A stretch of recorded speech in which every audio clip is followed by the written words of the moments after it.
Hi guys, नमस्कार। Success point में पुनः आप सभी दोस्तों का हार्दिक अभिनंदन है। दोस्त आइए, आज हम लोग पढ़ेंगे कक्षा 8वीं की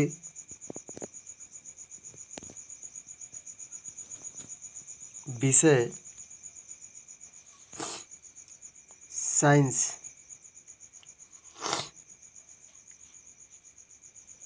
जिस चैप्टर का नाम होगा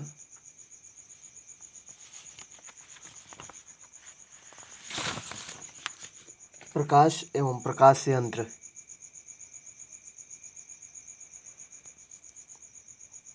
दोस्त, जिस चैप्टर का नाम होगा प्रकाश एवं प्रकाश यंत्र।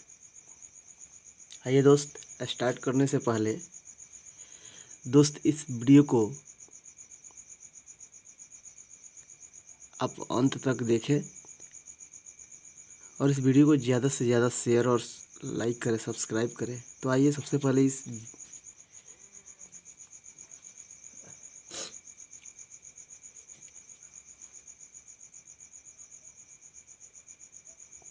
प्रकाश का अपवर्तन, अपवर्तन के नियम, उदाहरण, प्रिज्म द्वारा प्रकाश का अपवर्तन एवं वर्णक्रम, लेंस, अवतल एवं उत्तल संबंधित महत्वपूर्ण तथ्य, उत्तल लेंस एवं अवतल लेंस द्वारा बना प्रतिबिंब, प्रकाशिक यंत्र, सूक्ष्मदर्शी एवं दूरदर्शी का उपयोग कैसे करते हैं, मानव नेत्र, दृष्टि दोष एवं उनके निवारण का सामान्य परिचय, मानव नेत्र एवं कैमरे से तुलना। तो दोस्त, इसी के बारे में आज हम लोग पढ़ेंगे। इस वीडियो के अंत तक देखेंगे कि सबसे most and very very most chapter प्रकाश एवं प्रकाश यंत्र, जो आपके आसपास के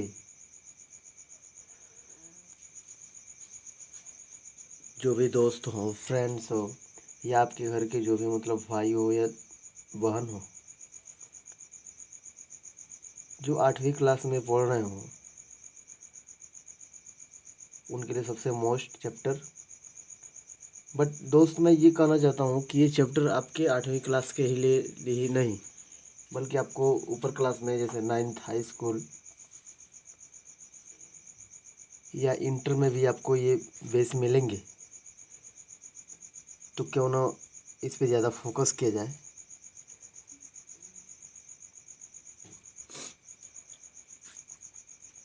तो आइए स्टार्ट करते हैं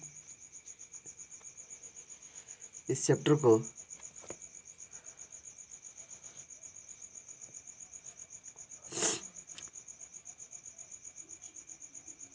दोस्त, हम इस वीडियो को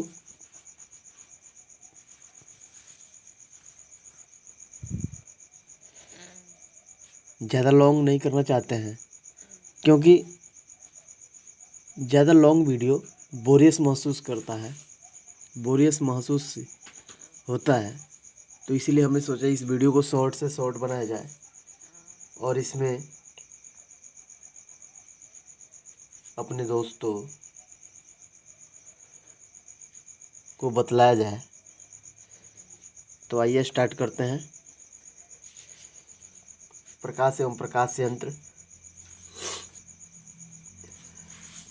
छोटे से टॉपिक में चलेंगे हम लोग दोस्त। पिछली कक्षाओं में हम प्रकाश के गमन पथ, परावर्तन के नियम, दर्पणों से बने प्रतिबिंब या दर्पणों से प्रतिबिंबों का बनना एवं उनके उपयोग के बारे में विस्तृत चर्चा कर चुके हैं। इस अध्याय में हम अपवर्तन तथा उससे संबंधित घटनाओं की चर्चा करेंगे कि दोस्त, प्रकाश का अपवर्तन है क्या, कैसे कार्यरत है, कैसे कार्य करता है दोस्त, इसी के बारे में हम लोग आज पढ़ेंगे। तो आइए स्टार्ट करते हैं वीडियो को। ध्यान से देखिएगा इस वीडियो को।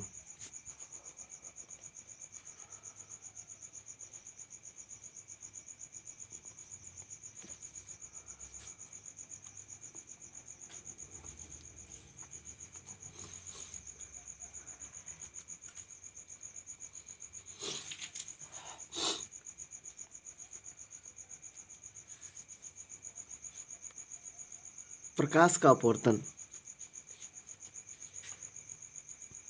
हमें ज्ञात है कि किसी समांगी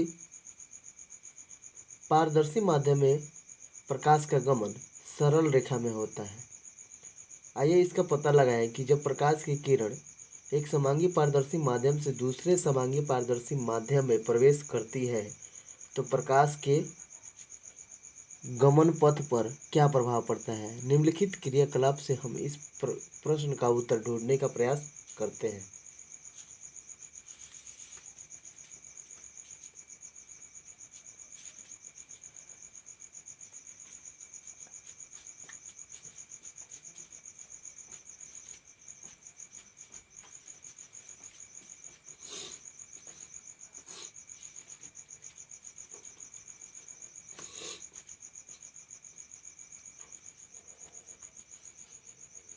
दोस्त, इसमें हम आपके लिए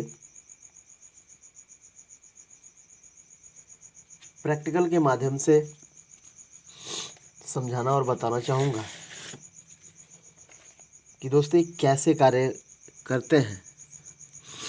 आइए प्रैक्टिकल के माध्यम से, फिगर के माध्यम से चलते हैं और देखते हैं।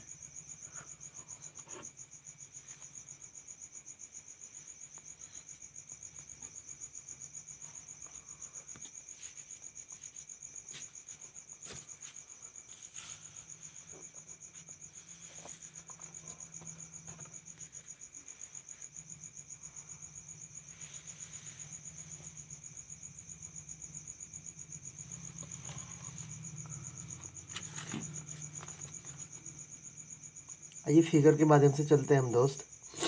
हमने एक फिगर बनाया।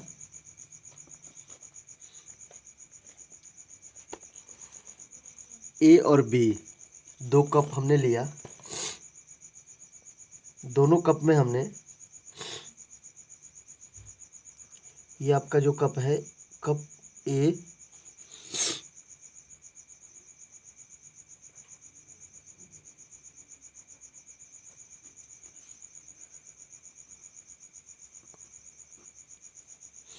ठीक है दोस्त, और कप बी। ध्यान से देखिएगा इस फिगर को।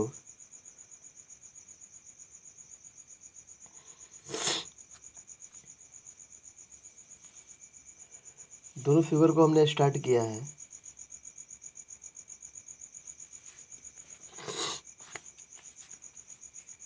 क्रियाकलाप 1 में एक सिक्का तथा खाली कप लीजिए। कह रहा है कि क्रियाकलाप 1 में एक सिक्का तथा खाली कप लीजिए। सिक्के को खाली कप में रखिए। जो हमारा खाली कप है उसमें हम सिक्के को डाले हैं। जैसे ये वाला आपका सिक्का है, इस सिक्कों को हमने इस कप में डाला है। ठीक है दोस्त, इस कप में देखिएगा। हो सकता है कप मतलब अच्छा ना बना हो, कोई बात नहीं, आपको मैं ज़्यादा से ज़्यादा समझाने की कोशिश करता हूँ इस फिगर के माध्यम से। तो प्रैक्टिकली हमने इस कप में एक सिक्का डाला। एक सिक्का तथा खाली कप लीजिए। ठीक है दोस्त, सिक्के को खाली कप में रखिए, सिक्के सहित कप को। अब कह रहा है कि सिक्के सहित कप को मेज पर रखिए तथा सिक्के को देखिए। अब हमने मेज पे रखा इस कप को, और रखने के पश्चात अब हम अपने आँखों से इस सिक्के को देखेंगे। तो दोस्त देखिए, हमने आँखों भी बनाया है, और आँखों के माध्यम से इस जब सिक्के को देखते हैं तो ये सिक्के कैसे दिखाई देते हैं, आगे आइए देखते हैं। अब कह रहा है कि सिक्के को देखते हुए अपने आप को कप से तब तक दूर ले जाएं जब तक कि सिक्का आपकी आँख से ओझल ना हो जाए। अब हमने इस खाली गिलास में कप में सिक्के को डाला। दूसरे फिगर में चलते हैं, फिगर बी।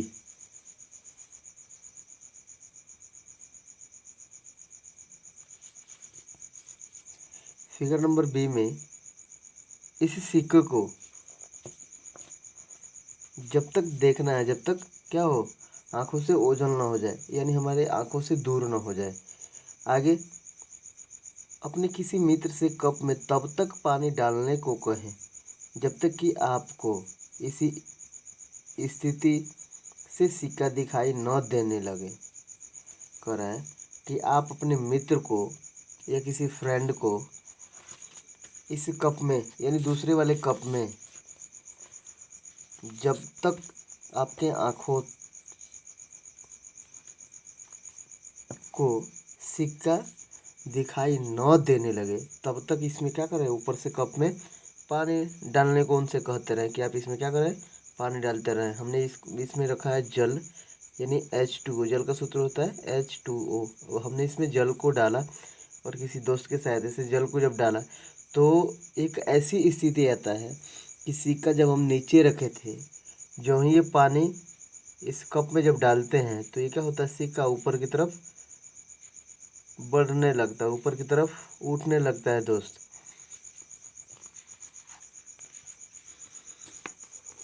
कप में पर्याप्त पानी डालने पर सिक्का क्यों दिखाई पड़ने लगता है? प्रारंभ में सिक्के से आने वाली प्रकाश की किरणें हमारे आँख तक नहीं पहुँच रहे थे। कह रहा है कि प्रारंभ में सिक्के से आने वाली प्रकाश की किरणें यानी स्टार्टिंग में जब सिक्के से जो प्रकाश की किरण हमारे आँखों तक नहीं पहुँच रही थी, कप में पानी भर देने पर सिक्के से आने वाली प्रकाश की किरणें पानी के पृष्ठ से मुड़ जाती है तथा जल से वायु में आकर एक अलग सरल रेखीय पथ पर गमन करती है। वायु से आने वाली यह प्रकाश की किरण हमारे आँख तक पहुँचती है तथा सिक्का पुनः दिखाई पड़ने लगता है, किंतु सिक्का कप के जो बॉटम है यानी जो पेंदे हैं बॉटम साइड पे कुछ ऊपर दिखाई देने लगता है। जो बॉटम साइड है यहाँ से सिक्का क्या होता है, कुछ ऊपर दिखाई देने लगता है। यानी 3 प्रोसेस है, प्रोसेस ए, प्रोसेस बी और प्रोसेस सी। ठीक है दोस्त, तो ए प्रोसेस पे हमने सिक्के को रखा। जब हमने जल को डाला, पानी को डालना इसमें कप में डालते डालते डालते डालते एक ऐसी स्थिति आई कि ये सिक्का हमारी आंखों से दिखाई देने लगा कि ये बी पॉइंट पे आ गया। और जब हमने पानी इसमें और डाला कप में तो ये सिक्का एक ऐसी स्थिति आई कि सिक्का हमें किस पॉइंट पे दिखाई देने लगा, सी पॉइंट पे। जो हमारी क्या हुआ, सिक्का जो बॉटम से ऊपर कुछ दिखाई देने लगता है हमें। आगे कह रहा है कि उपयुक्त क्रियाकलाप से यह सिद्ध होता है कि प्रकाश किरणें जब एक समांगी पारदर्शी माध्यम से दूसरे समांगी माध्यम में तिरछा ओब्लिक्यू प्रवेश करती है तो वे अपने पूर्व पारदर्शी माध्यम के सरल रेखीय पथ पर गमन करती है, अर्थात अपने पूर्व मार्ग से दोनों माध्यमों को अलग करने वाले पृष्ठ पर मोड़ यानी बेंड हो जाती है। इस प्रकार दूसरे पारदर्शी माध्यम में प्रकाश की गति की दिशा में परिवर्तन हो जाता है। इस घटना को प्रकाश का अपवर्तन कहते हैं दोस्त। ठीक है दोस्त, तो इस स्थिति में आइए इसका एक परिभाषा है, ध्यान से सुनिएगा इस परिभाषा को और नोट भी कर सकते हैं आप लोग। डबल इन्वर्टेड कॉमा में लिखिएगा कि प्रकाश की किरण जब एक समांगी पारदर्शी माध्यम से दूसरे समांगी पारदर्शी माध्यम में तिरछा प्रवेश करती है तो वह दोनों माध्यमों को अलग करने वाले पृष्ठ पर मुड़ जाती है। इस घटना को प्रकाश का अपवर्तन कहते हैं। एक बार और ध्यान से सुनिएगा, प्रकाश की वह किरण जब एक समांगी पारदर्शी माध्यम से दूसरे समांगी पारदर्शी माध्यम में ओब्लिक्यू अर्थात तिरछा प्रवेश करती है तो वह दोनों माध्यमों को अलग करने वाले पृष्ठ पर मुड़ जाती है। इस घटना को प्रकाश का अपवर्तन कहते हैं दोस्त।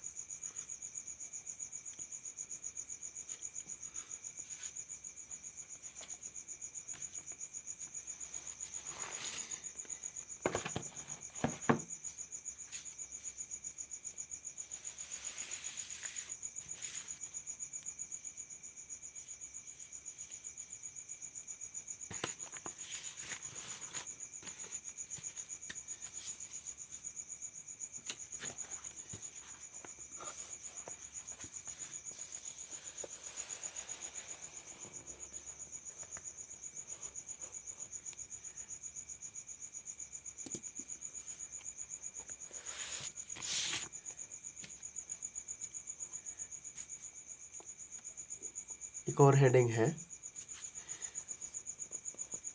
देखिए ये आपका है, प्रकाश की किरण जब एक समांगी पारदर्शी माध्यम से दूसरे समांगी पारदर्शी माध्यम में ओब्लिक्यू अर्थात तिरछा प्रवेश करती है तो वह दोनों माध्यमों को अलग करने वाले पृष्ठ पर मुड़ जाती है। इस घटना को प्रकाश का अपवर्तन कहते हैं।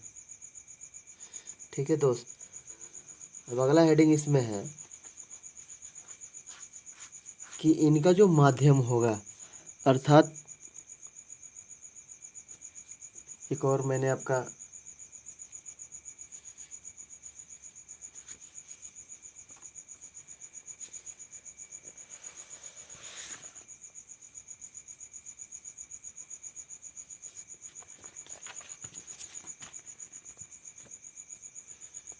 फिगर के माध्यम से मैंने एक और आपको समझाने का प्रयास किया है कि इस दूसरे फिगर से आप समझेंगे, देखेंगे।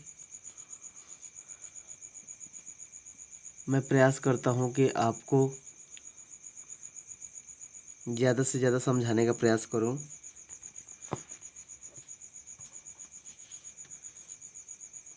तो आइए इस फिगर के माध्यम से समझते हैं।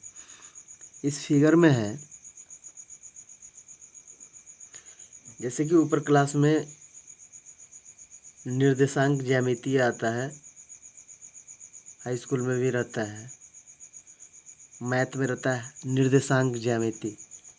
उसके माध्यम से हमने एक पार्ट को रखा y1 और दूसरा है x1। ठीक है दोस्त, अब इसको हमने 4 पार्ट में रखा, y1 x1। अब इसमें हमने पार्ट बनाया अभिलंब, आपतित किरण और अपवर्तित किरण। ठीक है दोस्त, तो x और x1 के जो ऊपर साइड में है, यानी x और x1 के ऊपर यानी y जो है, इसको हम बोलते हैं सघन माध्यम जो जल में होता है। और x और x1 के नीचे अर्थात y1 वाले माध्यम में, जिसको हम बोलते हैं विरल माध्यम अर्थात वायु माध्यम, जो वायु में होता है दोस्त। तो आइए इसके बारे में समझेंगे, जानेंगे और पढ़ने का प्रयास करेंगे। इसमें कह रहा है कि दोनों पारदर्शी माध्यमों को अलग करने वाले पृष्ठ पर आपतन बिंदु के लंबवत रेखा को आपतन बिंदु पर अभिलंब यानी नॉर्मल कहते हैं। पारदर्शी माध्यमों के अलग करने वाले पृष्ठ की तरफ आने वाली प्रकाश किरण को आपतित किरण यानी इंसिडेंट रेज तथा दूसरे माध्यम में इस पृष्ठ से दूर जाने वाली प्रकाश किरण को अपवर्तित किरण अर्थात रिफ्रैक्टेड रेज कहते हैं। इस फिगर के माध्यम से समझेंगे कि दोनों पारदर्शी माध्यमों के, दो पारदर्शी माध्यम हो गए, एक पारदर्शी माध्यम हो गया सघन माध्यम और दूसरा पारदर्शी माध्यम हो गया विरल माध्यम। तो इसमें जो O से अर्थात आपतित किरण जो है O से जब अभिलंब की तरफ, अभिलंब हमारा क्या है, अभिलंब जो हमने रखा है N1N, ठीक है, और B, तो इन दोनों माध्यमों का सघन और विरल दोनों माध्यमों का अभिलंब होगा N1NB। ठीक है दोस्त, तो इसमें हमने बनाया ONN1। ध्यान से देखिएगा इस फिगर को।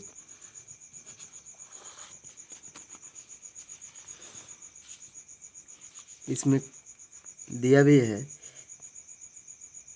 कि दोनों पारदर्शी माध्यमों को अलग करने वाले पृष्ठ पर आपतन बिंदु अर्थात आपतन बिंदु के जो लंबवत है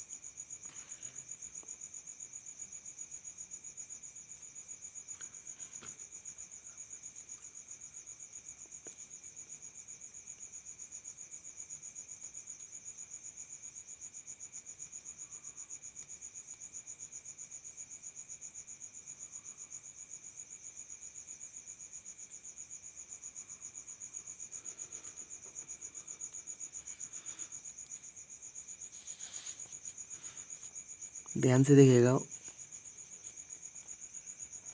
ओ एन और N1 अर्थात ON N1 जो ये हमारा हुआ आपतित किरण,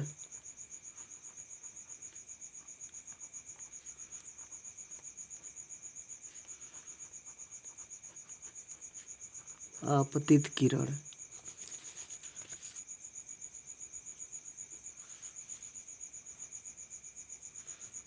तथा वही दूसरे माध्यम में होगा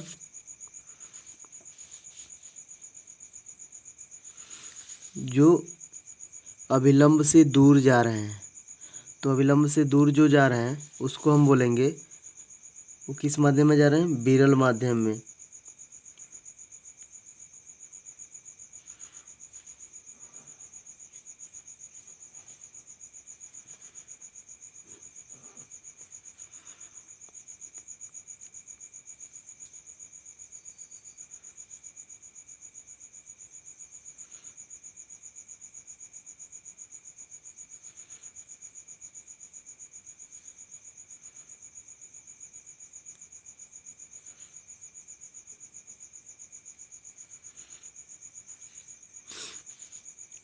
अब इसमें होगा कि एन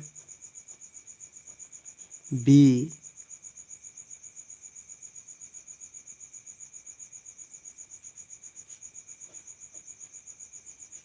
अर्थात ये होगा बी एन और आर, इसको बोलेंगे हम अपवर्तित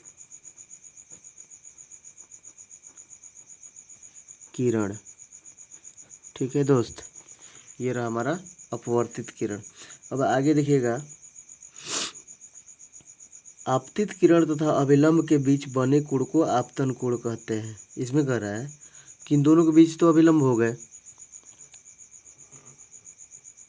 जो ये वाला भाग हमारा है N1 N, ये अभिलंब है। ठीक है दोस्त, तो ये अभिलंब हमारा आपतित किरण ON N1। ठीक है, ये आपतित किरण जो इससे आया और अभिलंब से टकराने के पश्चात ये विरल माध्यम में प्रवेश किया।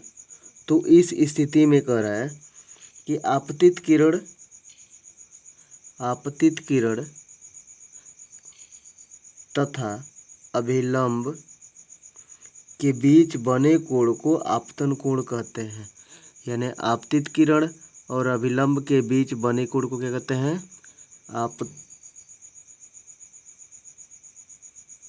आपतित किरण तथा अभिलंब के बीच बने कोण को आपतन कोण कहते हैं, जिस कोण का नाम है एंगल ऑफ इंसिडेंस अर्थात आई। ठीक है दोस्त, जिसको हम डिनोट करते हैं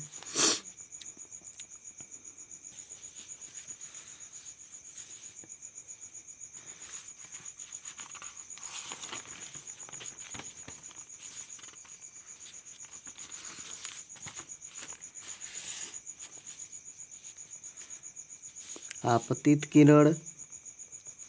नोट में नोट कीजिएगा, इसको नोट बना लीजिएगा, नोट आपतित किरण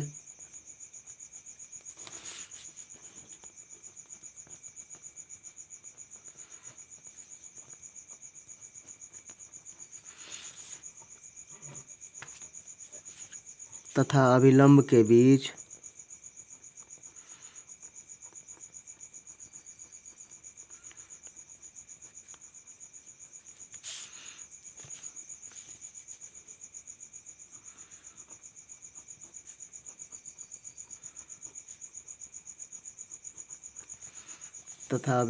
बीच बने कोण को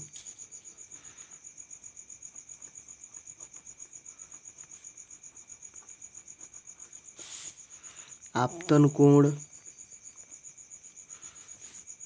एंगल ऑफ इंसिडेंस जिसे डिनोट करते हैं आई से। ये एक नंबर हो गया। और दूसरे नंबर में होगा कि अपवर्तित किरण तथा अभिलंब के बीच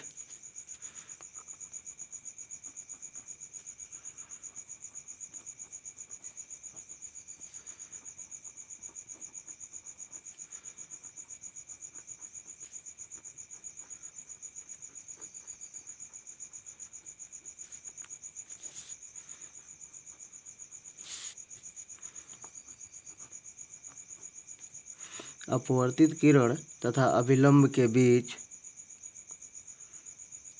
बने कोण को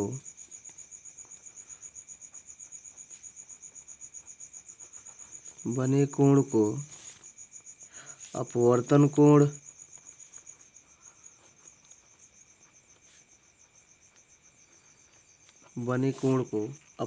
कोण एंगल ऑफ रिफ्रैक्शन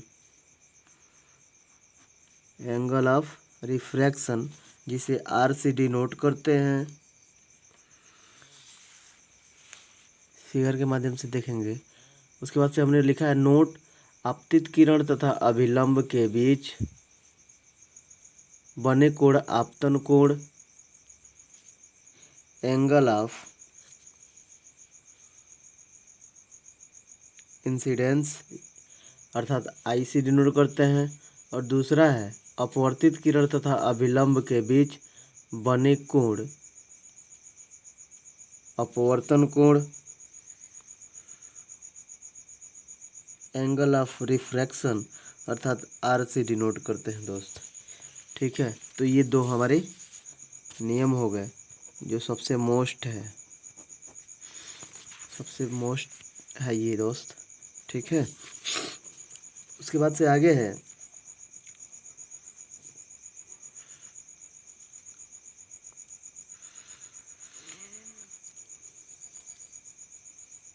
अब इसमें देखेंगे फिगर के माध्यम से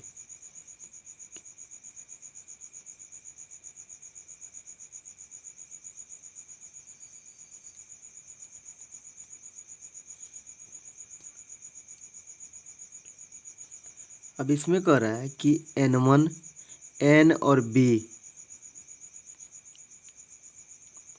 पृष्ठ के बिंदु N पर, इन तीनों पृष्ठ के बिंदु N पर जो अभिलंब है वह ON आपतित किरण यानी ON आपतित किरण तथा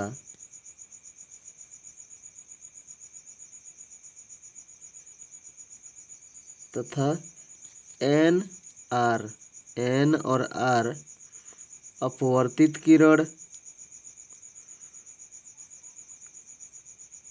और O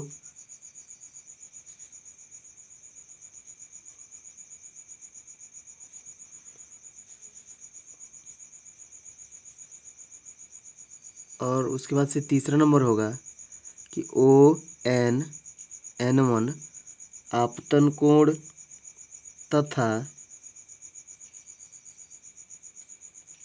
BNR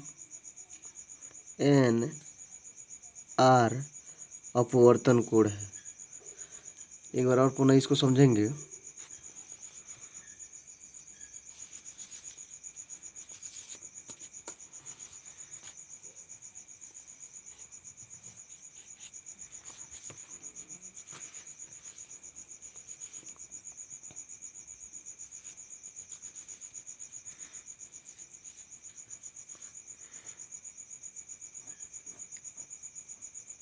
N1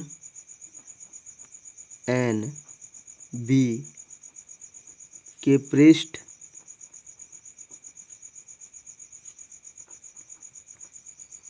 बिंदु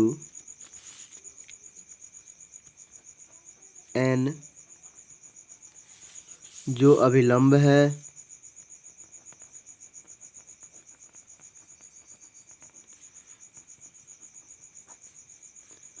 अभी ये A नंबर हो गया कि N1 N और B के पृष्ठ बिंदु N जो अभिलंब है, और B नंबर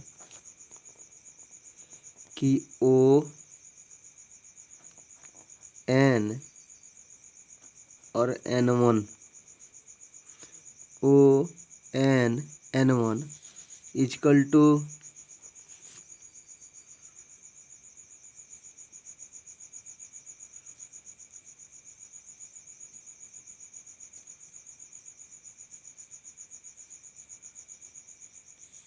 टू आपतन कोण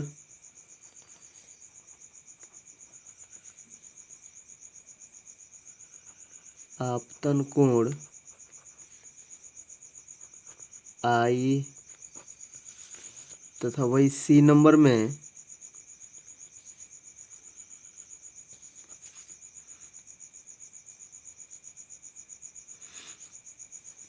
B N R is equal to अपवर्तन कोण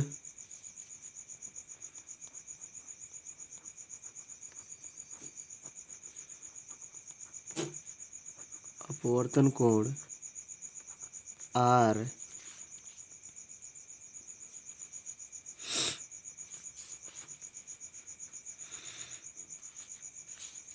और डी नंबर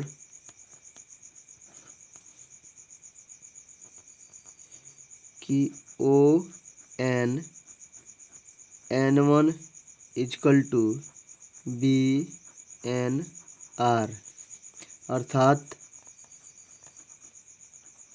आपतन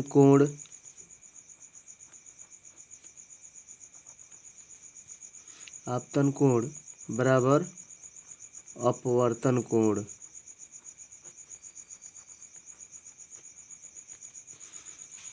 या कोण आई इजकल टू कोण आर। फिगर के इसके माध्यम से देखेंगे।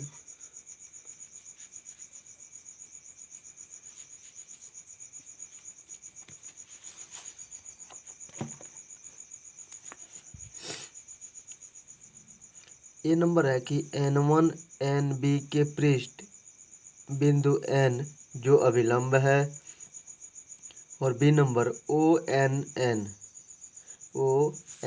N1 इजकल टू आपतन कोण जिसका मान आई है। C number BNR is equal to अपवर्तन कोण का मान आर है। और डी नंबर है ON N1 is equal to BNR is equal to आपतन कोण बराबर अपवर्तन कोण, या कोण आई इजकल टू कोण आर। तो उम्मीद करता हूँ कि इस फिगर के माध्यम से आपको समझ में आया होगा।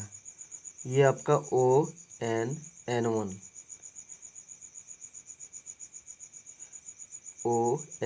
N1 या BNR इनके बराबर ये है और इनके बराबर ये है दोस्त।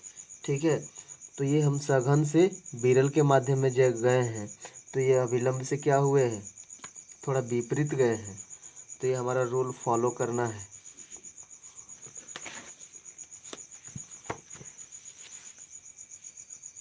आगे दूसरे फिगर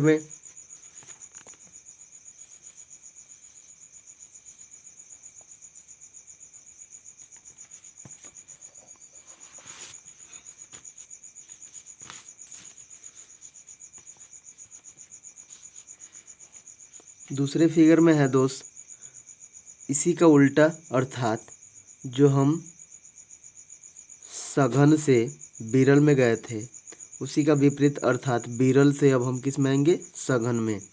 यानी इसमें आपका वही है अक्षांश y1 और x1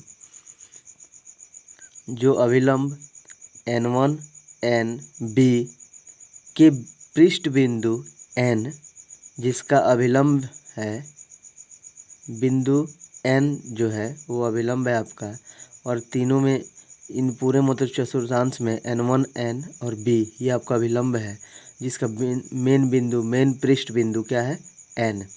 तो इसमें ON N1 आपका अपतित किरण और BNR अपवर्तित किरण, जो ON N1 के अभिलंब या ON N1 के कोण I अर्थात आपतन कोण, और BNR अर्थात अपवर्तित किरण के मध्य यानी BNR यानी अपवर्तन कोण R। ठीक है दोस्त, तो ये विरल से सघन में जा रहा है, तो इसका हम देखेंगे।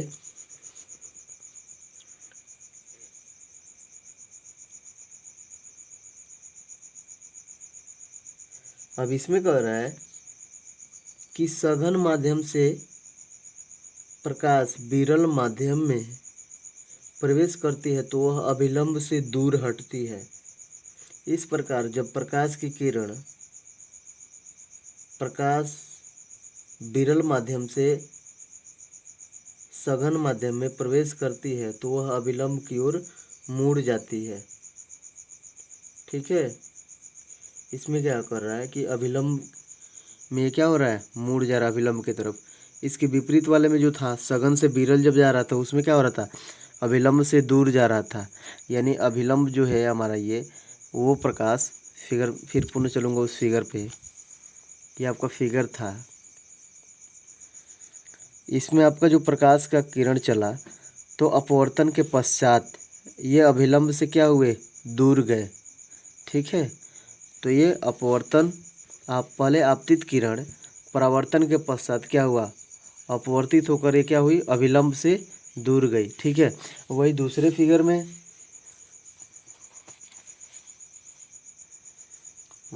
फिगर में जब प्रकाश की किरण आपतित हुई तो अभिलंब की तरफ क्या हुई, अभिलंब की तरफ आ गई। ये न कि अभिलंब से दूर गई, नहीं, ये अभिलंब की तरफ ही आ रही है इसमें।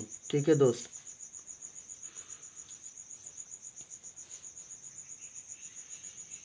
और इस स्थिति में अभिलंब की तरफ क्या होती है, ये मुड़ जाती है।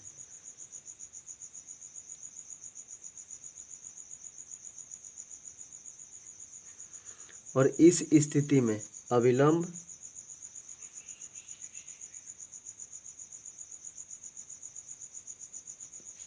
इसमें कह रहा है कि N1, N और O के अनुदिश चलने वाली प्रकाश की किरण प्रथम माध्यम से, यानी प्रथम माध्यम जो हमारा है विरल माध्यम, प्रथम माध्यम से द्वितीय माध्यम में यानी सघन माध्यम में प्रवेश करने पर अपने मार्ग से क्या होती है, ये विचलित नहीं होती है। और वही दूसरे फिगर में यानी इससे पहले वाले फिगर में सघन माध्यम से जब विरल माध्यम में प्रकाश की किरण जब जाती थी तो उस समय क्या होती थी, वो विचलित हो जाती थी, और ये यहाँ पे ये विचलित नहीं होती है।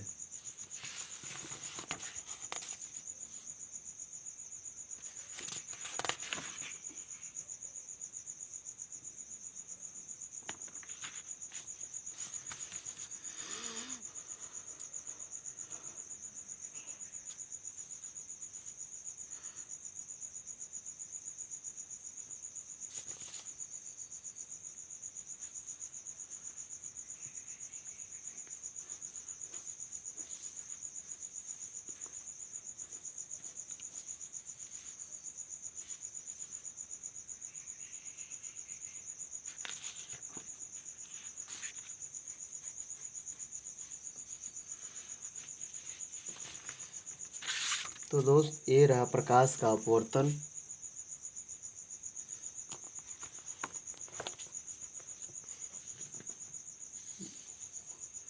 तो दोस्त थैंक्स फॉर वाचिंग। अगले नेक्स्ट वीडियो में प्रकाश के अपवर्तन के बारे में स्नेल के नियम क्या है, ठीक है दोस्त, और मानव नेत्र, प्रकाशिकी यंत्र, और इसी के बारे में अगले वीडियो में हम लोग पढ़ेंगे। तो थैंक्स फॉर वाचिंग।